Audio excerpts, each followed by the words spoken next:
how do you deal with like decay, skill decay, and also how long a skill is a skill? Real difficulty to distinguish between what human employee will bring into play where it comes to, the era we are all at right now with AI, right? So this human distinctiveness is actually the core focus of my research. If you are being kind of managed, almost, not to say micromanaged, but managed, you're probably not developing the most important skill, which is self-directed learning. It's not about personality traits, it's really about competencies and skills.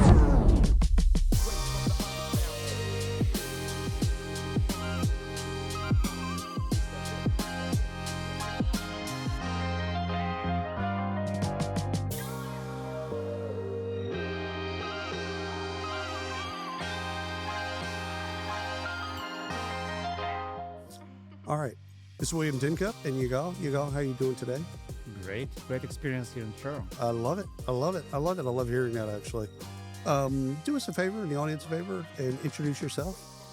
I'm Yigal Rosen. I'm the co-founder and chief product officer of Ignis AI, where we develop the next generation assessment for what we call power skills, the skills that make the whole difference to be able to give visibility to the employees and employers into the skills that matter the most, like creativity, human judgment, collaboration, the ability to work with AI, which is AI fluency, leadership, and beyond.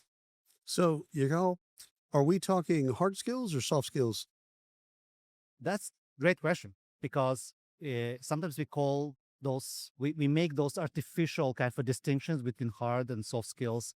And again, this is not necessarily, Right. the kind of the most optimal way to approach that. So, but definitely you start in a soft skill kind of area and take it to the next level. So communication, collaboration skills, right? Some of the leadership skills definitely require what we call soft skills, quote unquote. But really we go far beyond that. Like, for example, AI fluency, analytical thinking, leadership skills, or creativity goes far beyond just what we 100%. traditionally call soft skills. So are we focused on the recruiting side, like prior to hire, or are we doing also with employees and upskilling and reskilling and all that type of stuff? Great question. So definitely across the whole journey from candidates to employees, but our main focus now is really first and foremost to start with the existing employees to provide visibility into those power skills. Here's what we have.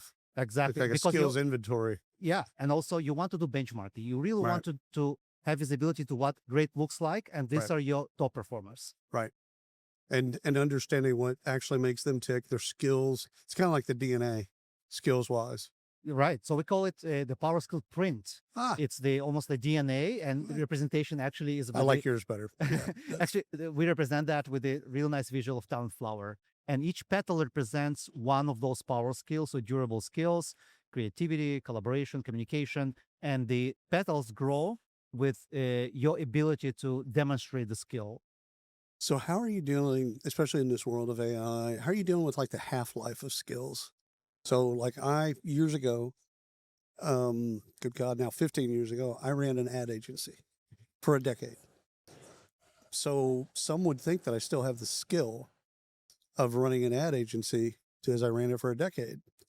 I could no more manage an ad agency today than anything else. So like, how do you deal with like decay, skill decay, and also how long a skill is a skill?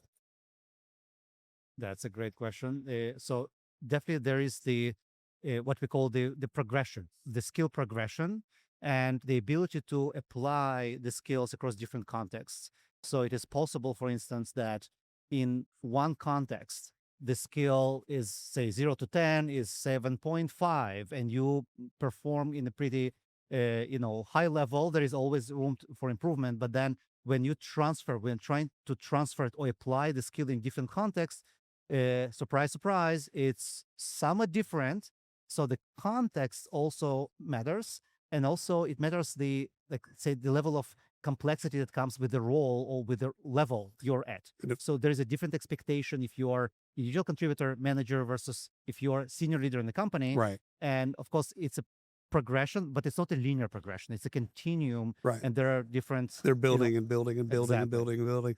There's also something with recency and frequency that probably needs to be thrown in there. But let me ask you a couple questions. In recruiting, what do you think the toughest challenge is right now for people that are trying to attract talent? Yeah, I have lots of conversations with leaders, C-level, and of course head of talent acquisition. That and the one theme is really really clear.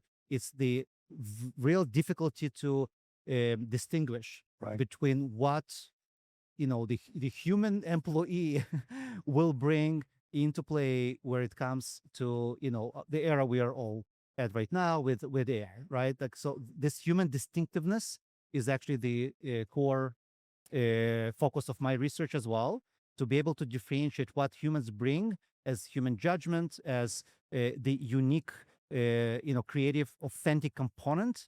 And this is something that our assessment is measuring. And now, as I want to mention here, we now build a joint solution that is basically going beyond just assessment. And this is our work between Ignis AI and Macmillan Learning, when we not just provide you with the baseline where you're at on those skills or benchmarking.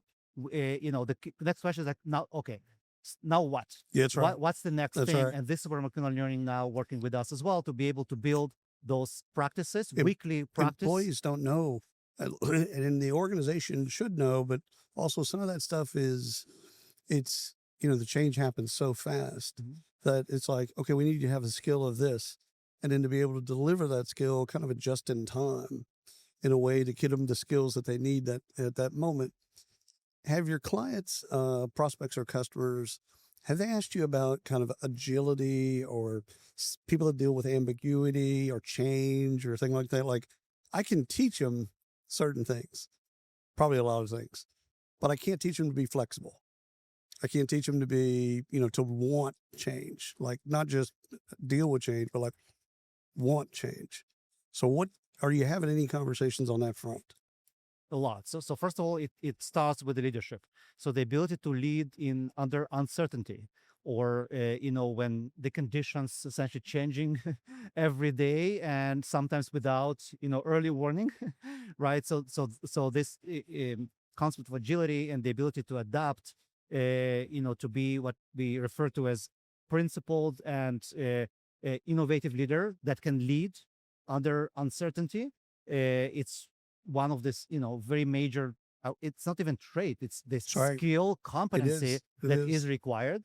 And also it's very much but it goes across the whole spectrum, right? So it's not just the leader or senior leaders in the company. It goes to throughout the whole leveling and going to individual contributors, because what we see now in many cases with many customers or many partners we're working with is the expectation is that everybody essentially is working with some sort of AI tools, Right. better tools in these companies, this tool, like your Gen AI of your choice. And then the expectation is that you really have to become almost a journalist. So, and what we in the past were referring to that individual contributor, I see, actually in most, again, engagements I have with researchers and of course companies we're working with, is that there is no longer really IC, because essentially you're managing agents, right? You become so one of the competencies you want to see with individual contributors, even early career, is that they have a strong potential to become managers, but already they can provide the evidence that they already doing that work. And one of the sayings of one of the executives I've engaged with, and she was saying, look, if you being given the PRDs, if you are being kind of managed, almost not to say micromanaged, but managed, Right. you're probably not developing the most important skill, which is self-directed learning, which is the management skill at your level, at your job, that are super essential. That's right. And of course, That's why you need people around you to kind of help you round out those things and tell you, hey, you should probably ... All right, last question. There's no wrong, right, or answer of this. Are leaders born or are they made? So nature versus nurture. That's exactly what it is. That's the classic question. But definitely there are certain I would say traits Right. that come on naturally to folks, right? So they're natural leaders. People with like they throughout the whole from the kindergarten through the high school and higher ed, that people follow this. These are the traits. What I really want to make a distinction is traits versus competencies and skills.